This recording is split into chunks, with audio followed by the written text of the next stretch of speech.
샬롬 이목사입니다. 일주일 동안 잘 지내셨는지요? 8월 6일 아침 묵상으로 성도님들을 만납니다. 여전히 무더운 한 주였습니다. 잠깐 비가 내려 반갑긴 했는데 습도가 높아져서 청량함의 시간보다는 불편함이 많았던 시간이었습니다. 어떠한 상황에서든지 하나님께서 우리 미랄교회 성도님들의 건강과 안전을 온전히 지켜주시기를 예수님의 이름으로 축복합니다. 지난 시간에는 희망이라는 주제를 가지고 베드로전서를 살펴보았습니다. 희망이 하나님에게 있다는 것과 하나님의 자녀들은 그 희망을 세상 가운데 드러내는 삶을 사는 것이 하나님의 뜻이라는 것을 나누었습니다. 오늘은 다윗이 이해한 희망에 대하여 나누기를 원합니다. 시편 62편 1절에서 6절까지의 말씀입니다. 내 영혼이 잠잠히 하나님만을 기다림은 나의 구원이 그에게서만 나오기 때문이다. 하나님만이 나의 반석, 나의 구원, 나의 요새이시니 나는 결코 흔들리지 않는다. 기울어가는 담과도 같고 무너지는 돌담과도 같은 사람을 너희가 죽이려고 다 함께 공격하니 너희가 언제까지 그리하겠느냐. 너희가 그를 그 높은 자리에서 떨어뜨릴 궁리만 하고 거짓말만 즐겨하니 입으로는 축복하지만 마음속으로는 저주를 퍼붓는구나. 내 영혼아 잠잠히 하나님만 기다려라. 내 희망은 오직 하나님에게만 있다. 하나님만이 나의 반석, 나의 구원, 나의 요새이시니 나는 흔들리지 않는다. 아멘. 이 다윗의 시는 저희들에게 아주 친근합니다. 이 말씀을 바탕으로 한 찬양을 저희들이 잘 알고 있기 때문인데요. 그 찬양의 감동과 함께 말씀의 은혜를 나누고자 합니다. 이 말씀은 크게 A, B, A-의 구조를 가지고 있습니다. 다시 말하면 1, 2, 5, 6절은 거의 동일한 말씀입니다. 그리고 3, 4절은 B라는 부분에 속할 수 있는데요. A와 B 부분의 주제 역시 다릅니다. 1, 2, 5, 6절은 하나님을 향해 간절히 서 있는 다윗의 모습을 나타냅니다. 이와 비교해서 3, 4절은 다윗의 처한 상황에 대해 이야기하고 있습니다. 먼저 다윗이 처한 상황에 대한 부분부터 함께 보고자 합니다. 시편 62편을 이해하는 중요한 단어 하나를 꼽자면 압살롬입니다. 다윗의 아들이자 다윗의 왕위를 탐내어 반란을 꾸민 자입니다. 많은 성경학자들이 압살롬의 반란을 시편 62편의 배경이라고 설명하고 있는데 3, 4절에 기록된 다윗의 슬픈 고백을 읽으면 그 주장이 이해가 됩니다. 이 다윗의 고백을 통해서 알 수 있는 것이 바로 사람의 특징입니다. 사람이 어떠한 존재라는 것이죠. 다윗은 이를 죽이려 한다, 공격한다, 떨어뜨릴 궁리만 한다, 거짓말한다, 저주를 퍼붓는다 라고 말합니다. 다윗이 말한 단어의 이미지들이 어떤가요? 절대 긍정적이지 않습니다. 오히려 그 반대입니다. 부정적이라는 의미의 스펙트럼에서도 가장 끝에 있을 때 사용하는 단어들입니다. 파괴적입니다. 선하지 않습니다. 악합니다.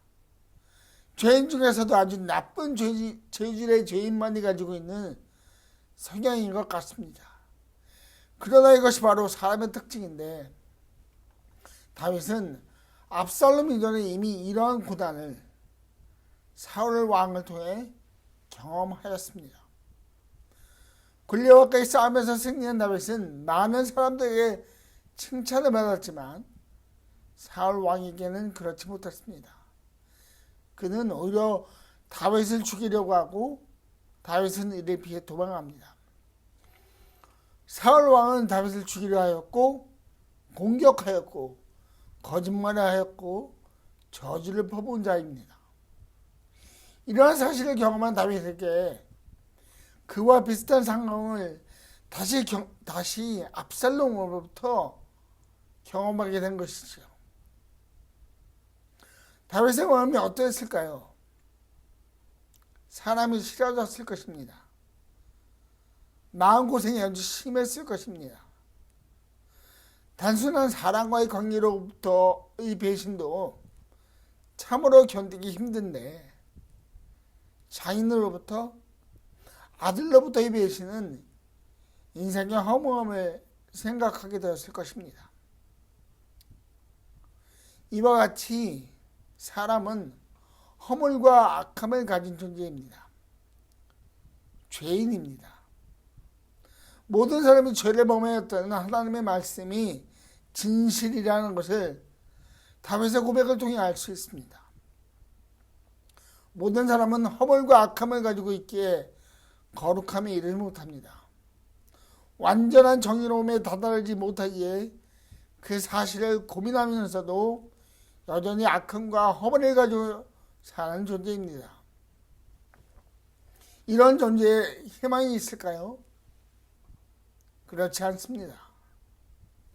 그렇게 다윗이 3, 4절을 통해 진실로 저희들에게 전하고 싶은 것은 사람을 인간의 악함을 고발하는 동시에 사람을 의지하지 말라는 메시지가 있는 것이 아닌가 저희가 생각해 보아야 합니다. 어리석게도 사람들은 의지하고자 하는, 신뢰하고자 하는 사람을 찾습니다. 그리고 그 사람에게 희망을 줍니다. 그리고 그 희망은 이내 연기처럼 사라지는 것을 저희들은 쉽게 봅니다. 리더가 당선이 되면 사람들은 그 리더에 대해서 희망을 줍니다. 새로운 대통령이 되면 사람들은 새로운 정부와 그 대통령에 대한 희망을 가집니다. 무엇인가가 새로운 일을 할 것이라는 희망이지요. 그러나 불과 몇 년 지나면 그 희망은 다음과 같은 말로 바뀝니다. 그래, 그럴 줄 알았다. 실망하고 불만을 표출함으로 그들에 대한 희망이 사라짐을 말합니다. 그런데 사람들은 이러한 어리석은 결정을 반복적으로 합니다. 그 이유는 사람을 의지하고 사람에게 희망을 두는 것을 포기하지 못하기 때문입니다. 죽이려 하고 공격하고 떨어뜨릴 공리만 하는 사람을 의지하는 우를 범하는 것이 사람입니다. 그러므로 사람을 신뢰하고 희망의 대상으로 삼는 일을 멈추십시오. 그 신뢰와 희망은 아침 안개와 같이 사라지는 것입니다. 진정한 희망이신 하나님으로 눈을 돌리십시오. 그분은 영원한 생명을 주신 분이고 저희들을 하늘나라로 인도하기 위하여 외아들 예수님을 이 땅에 보내신 분입니다.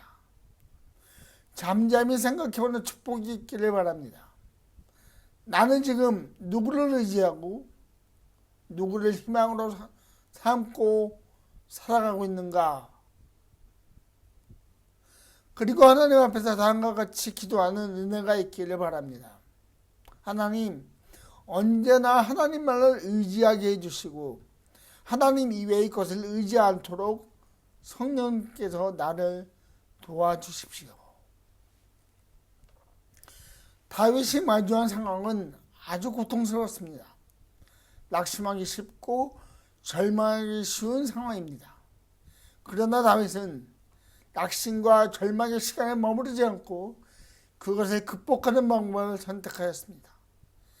그렇다면 이러한 공고한 상황을 다윗은 어떻게 이겨낼 수 있었을까요? 다윗은 간절한 마음을 가지고 하나님 앞으로 나아갔습니다.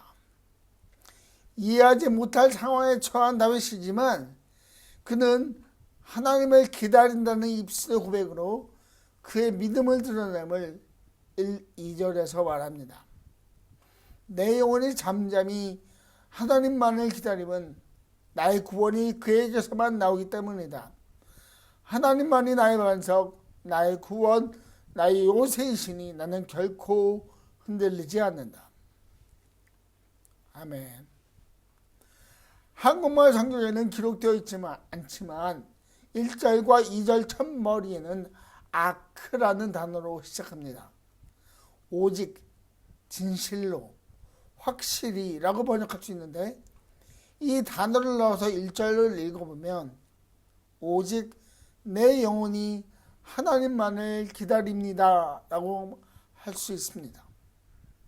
오직이라는 이 한 단어가 다윗의 모든 마음을 대변하는 것 같습니다.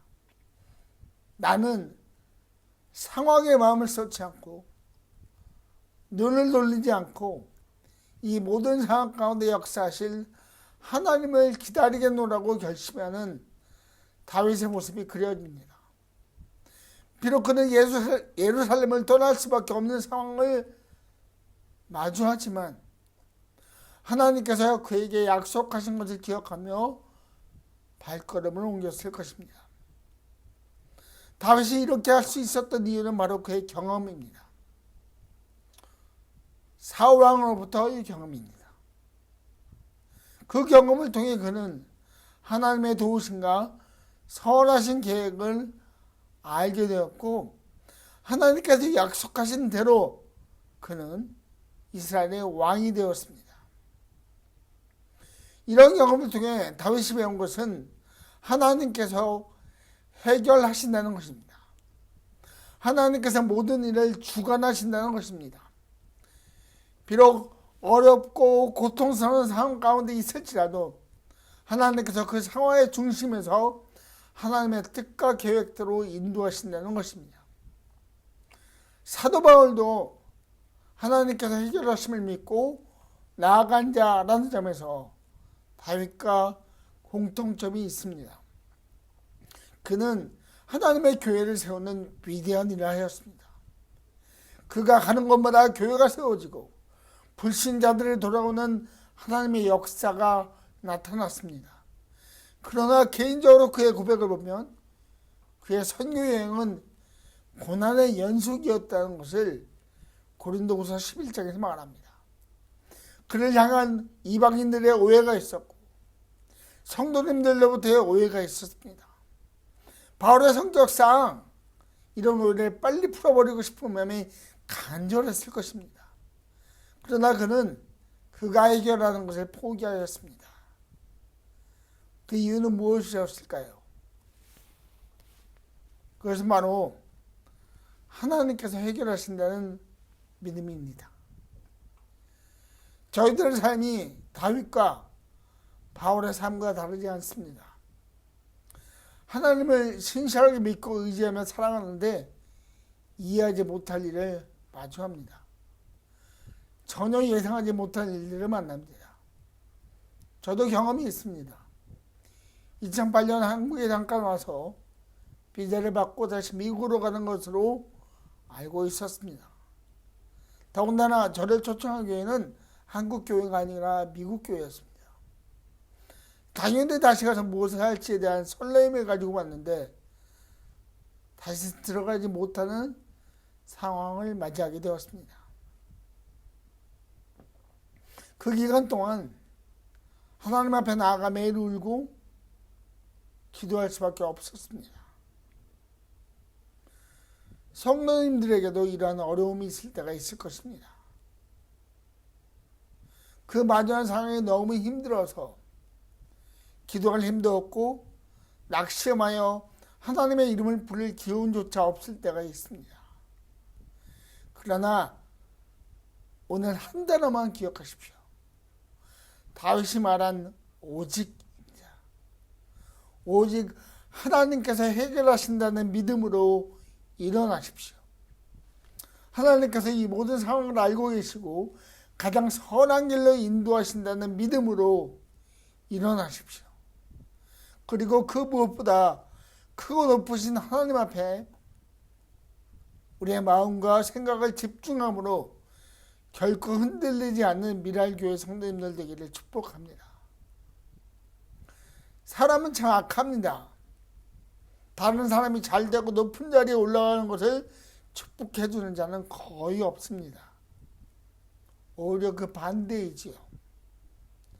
그러므로 연약하고 연약한 사람을 의지하지 말고 오직 하나님만을 찾으십시오.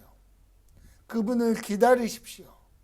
그분의 해결하심을, 인도하심을 기도하며 그분만이 희망이라는 믿음을 가지고 하나님께서 역사하실 그 순간까지 기다림으로 하늘로부터의 복을 얻는 미랄교회 성도님들이 되기를 예수님의 이름으로 축복합니다. 기도하겠습니다. 아버지 하나님 감사합니다. 오늘 말씀 통하여 하나님만을 의지하는 것이 얼마나 귀하고 소중한 것이라는 것을 깨닫게 해주셔서 감사합니다.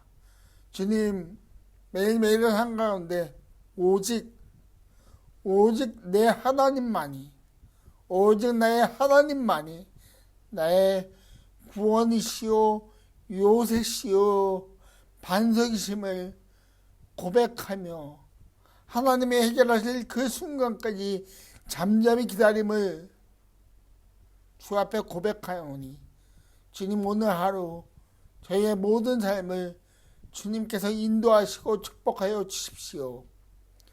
예수 그리스도 이름으로 기도합니다. 아멘.